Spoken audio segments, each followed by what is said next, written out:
Welcome back to Homesteading with the Zimmermans, where each week we give you another episode of what's happening here on our Northeast Iowa 21-acre homestead. My husband Alvin and I have been married for 25 years and we have 7 children. 5 of those children still live at home.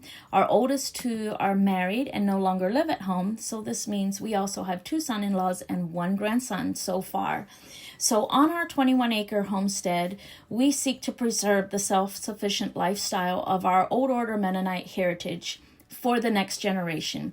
We involve the children in every aspect of the homestead, from raising and harvesting our own meat, gardening and preserving to fill the family's larder, or preserving the dairy from the family milk cows, plus all the many other skills that develop the character and integrity and relationships of a family that seeks to bring glory and honor to their Heavenly Father.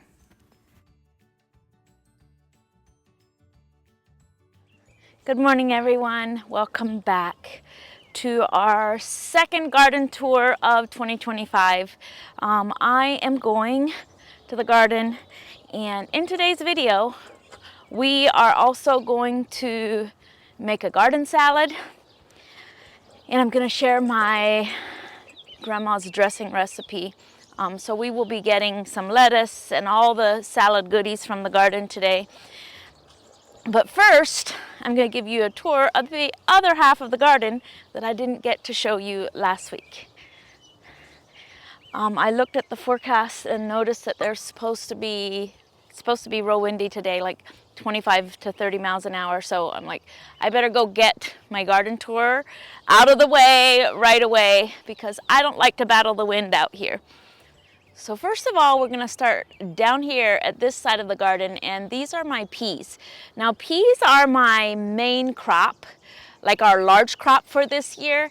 Normally it's beans or corn, but for the last couple years we've had very abundant bean and corn crops, and I've got lots and lots of those still in jars and in the freezer. So I decided, you know what, let's do peas as our main large crop this year, and so far they're looking good. Peas don't always do real well right in our region for a couple things. Peas do best in cool weather. So oftentimes what happens is by the time we can get into the garden in May, and then our 80-degree days are right on the heels of us planting the peas. And peas do not like hot weather. They will actually abort their blossoms when temperatures go over 80 degrees. So that's what makes peas a cool weather loving crop. But we have 5 beautiful rows of peas so far. They're not blooming yet, so I'm hopeful that we will get to put a lot of peas in the garden. In the last couple years, we've only had a few rows of peas, and we harvested some, but just enough so that they're a special occasion food. But we're hoping this year to get a whole bunch of peas in the freezer. And then, because peas are such a short season crop, like, you'll remove them from the garden before the 4th of July because they're done, and they're not one of those crops that keeps producing and producing like green beans does. When they're done, they're done. And then we will put our potatoes in here, and it'll be the potatoes that are for storing, like our winter storage potatoes. We do have 1 row of potatoes over here. You can see them right beside these cages. And those are our red potatoes. Those are for fresh eating. But then when we take the peas out, we will put our keeping potatoes right in here. Now, this is the first year I'm trying this, and my reasoning is that the potatoes, I struggle with my potatoes storing well all winter, and I'm thinking that if I plant them later, they will mature later. They'll be mature like in September rather than early August.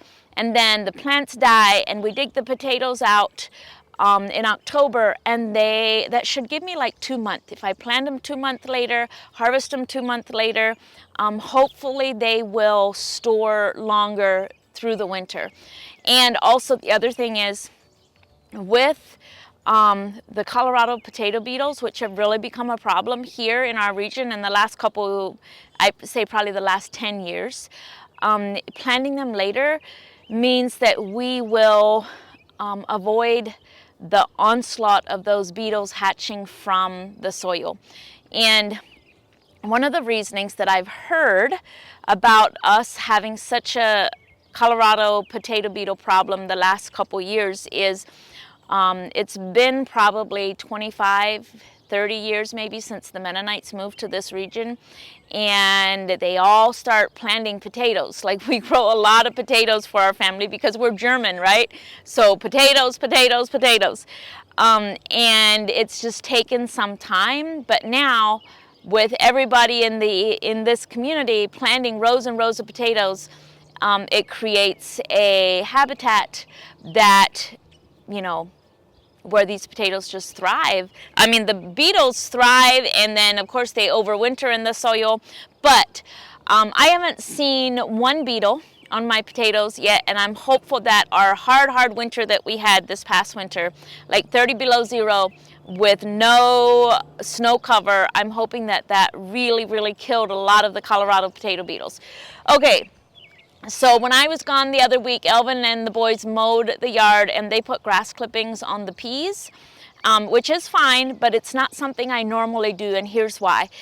I don't normally put grass clippings on where I have the peas because they're such a short season crop, and I can just cultivate the weeds, and by the time the weed pressure is really high, like late July, August, the peas are gone.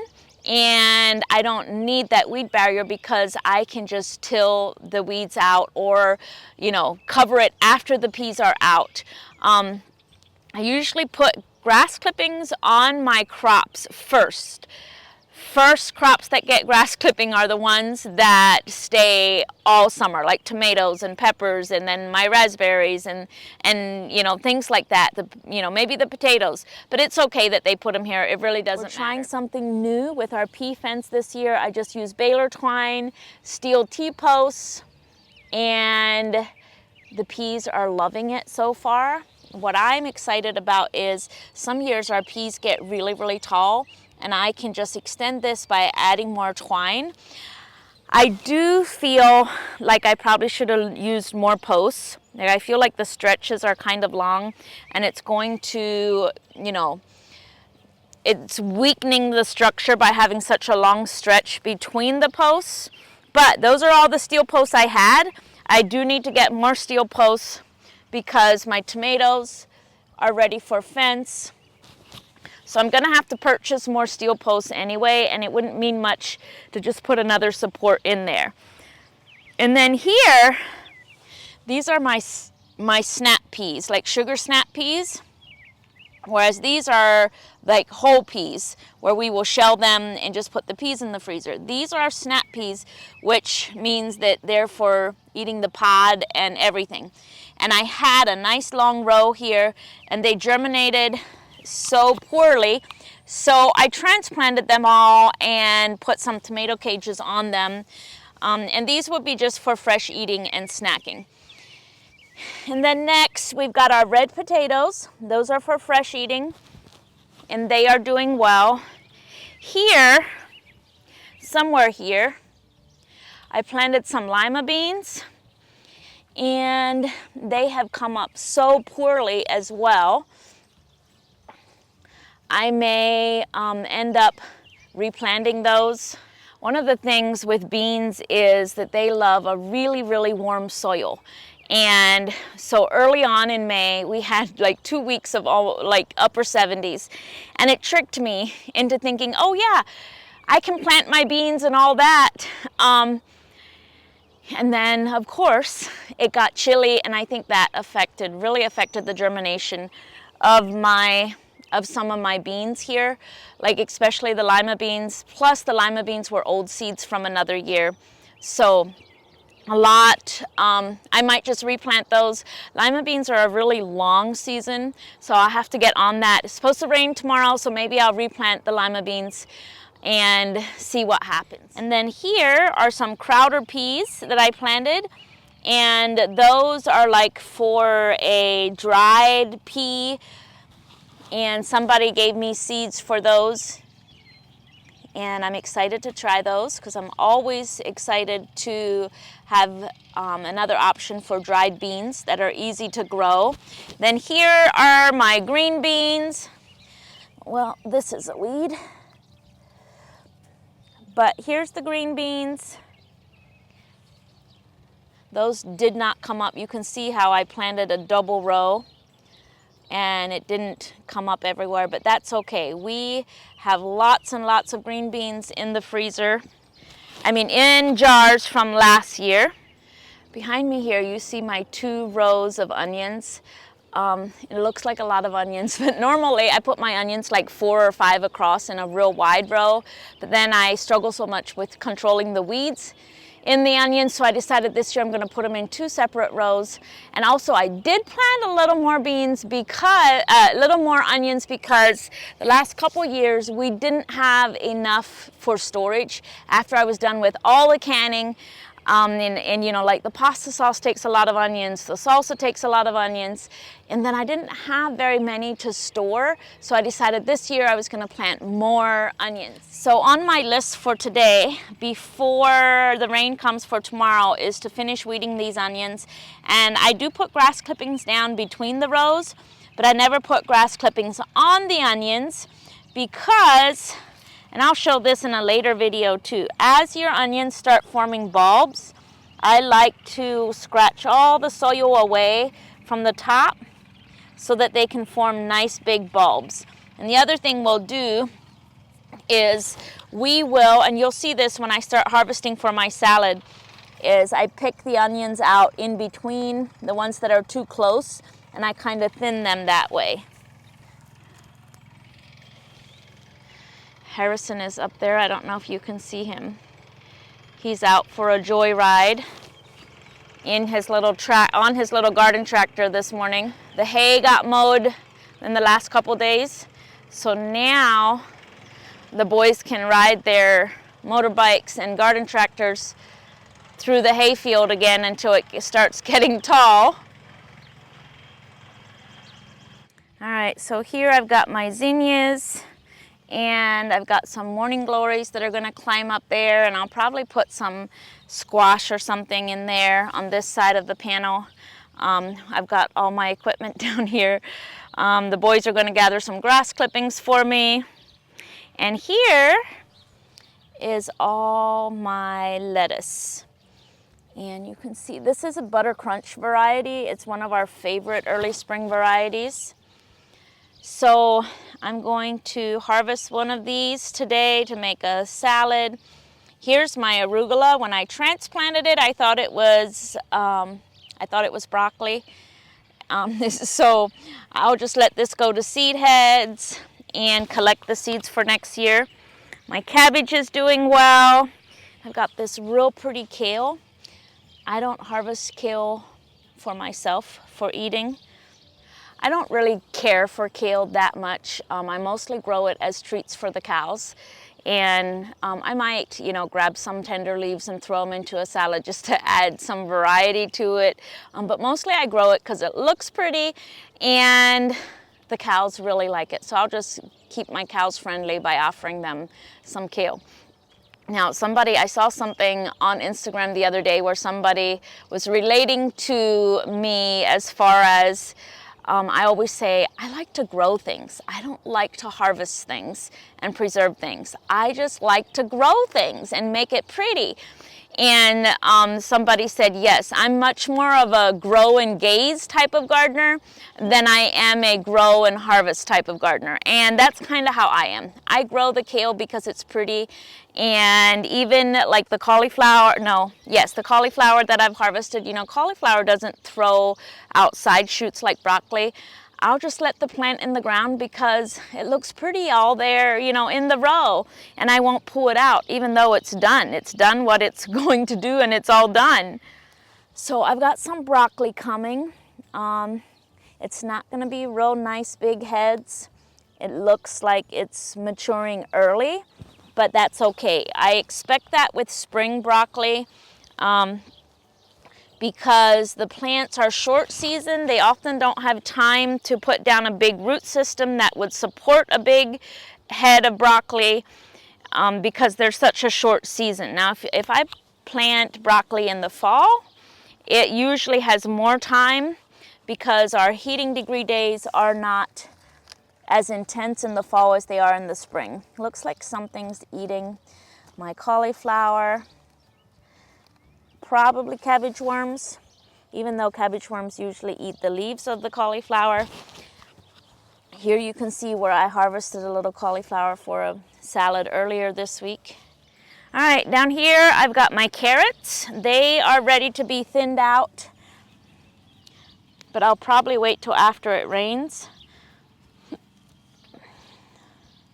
And then when they get a little bigger, I will put grass clippings all the way up against the side of them, just to help control the weeds. But after it rains next time, I will thin these out a little more, and then we can put grass clippings up against them after we take the weeds out, of course. So if you remember right, this is where all the raspberries were. So I've got a lot of volunteer milkweed coming up here, and I threw a bunch of sunflower seeds in. It looks like I've got some thistles that need to be dug out. I threw some sunflower seeds in here and some zinnias, and there's some echinacea there, or purple coneflower.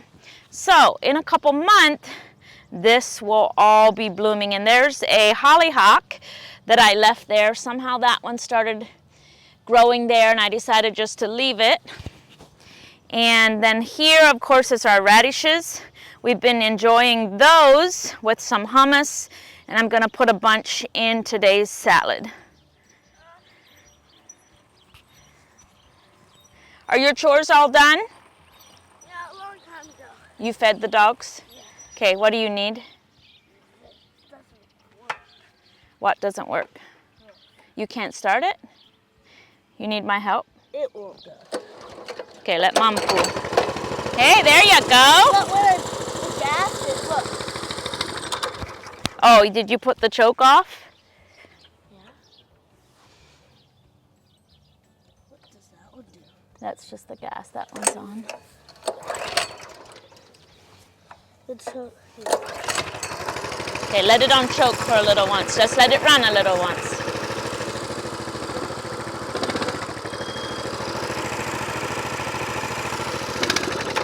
Okay, we'll let it on choke.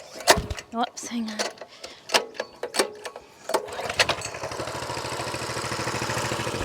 Okay, let it run a little bit. Okay, drive it up to the driveway and then put the choke off. See if that helps. So I've got some delphinium that's about to burst into bloom on each side of the garden here. All right, I am going to wrap up this garden tour with harvesting my salad ingredients. And we've got a big laundry day today, and we've got a lot of things to execute today before the rain comes tomorrow. So I've got to go get the kids started on their chores, and we have a lot of garden work to do before it rains. Because here's the thing, when it rains, the weeds just jump ahead in leaps and bounds. So it's always better to get ahead of your weeding before the rain, because it could be 3 or 4 days before you can get back into the garden, because you don't want to get into the garden when everything is wet. It just compacts your soil, and it can spread diseases and blights if you're working in the garden when it's too wet. So it could be 3 to 4 days before you can get back into the garden. And so it's always better to get on top of the weeds before it rains. So one of the things I do, here you can see this lettuce that I cut a couple days ago. I cut it, and now it's growing all these new little plants here. And I love doing that with lettuce because you can continue to harvest from here. You won't get a nice big head like this, but you'll get nice little heads, and it still works okay for later season lettuce. And then here's one that I just cut this weekend. And then I like to have succession planting of lettuce. You can see the smaller ones come in there. So cutting your lettuce and let it come again doesn't always work here. Sometimes it gets too hot and it just bolts right away. But other times, it's really the key to having lettuce later into the summer. It's just cutting them. I often leave a bunch of leaves there because that will help not throw the plant back so far, because these leaves will continue to gather sunshine and it'll help it sprout faster. So always leave those bottom leaves. We don't usually like to eat those anyway. And we've been enjoying a lot of radishes, and radishes they're not a long season crop, so I'm gonna pick a whole bunch and we'll put some into the salads, and the kids will eat the rest with hummus for snacks. See, there about all of the radishes are ready. These are the French breakfast variety. We like these best. Mostly I like them because they're easy to slice because they're kind of elongated.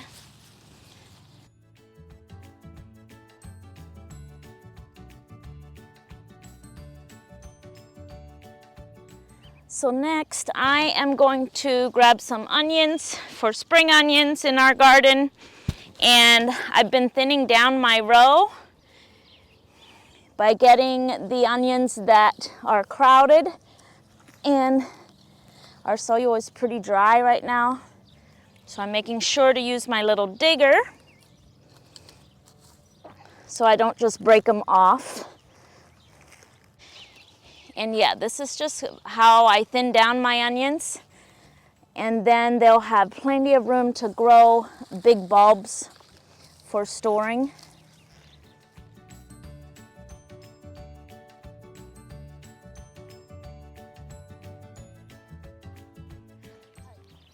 All right, we've got our salad. I'm gonna head to the house and make breakfast for the kids, and then the salad, we'll put that together closer to lunchtime.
So now to make our favorite salad dressing, this is a recipe that's been handed down to me from my grandma and my mom. You're going to start with 1/2 to 3/4 cup mayo, and you're going to chop up a small onion, add a 1/2 teaspoon of salt and 2 tablespoons of vinegar. And then you're going to add a tablespoon of mustard and 1/4 to 1/2 cup sugar, depending on your preference. You're going to add about 1/4 to 1/2 cup milk just to bring it to the consistency that you want, and then you're going to blend it all up together. You could use a different sweetener if you don't want to use sugar. And this is our favorite salad dressing recipe to use with a fresh spring salad.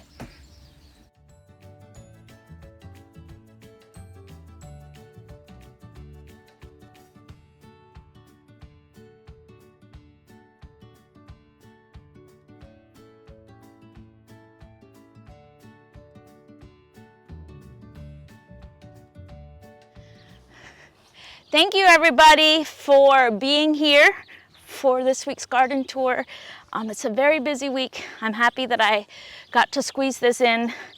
We leave for the Homestead Festival in Tennessee this week. So trying to cram all of the farm work into a couple days. Trying to cram a week's worth of farm work into a couple days is always challenging, but thank you for being here, and we'll see you.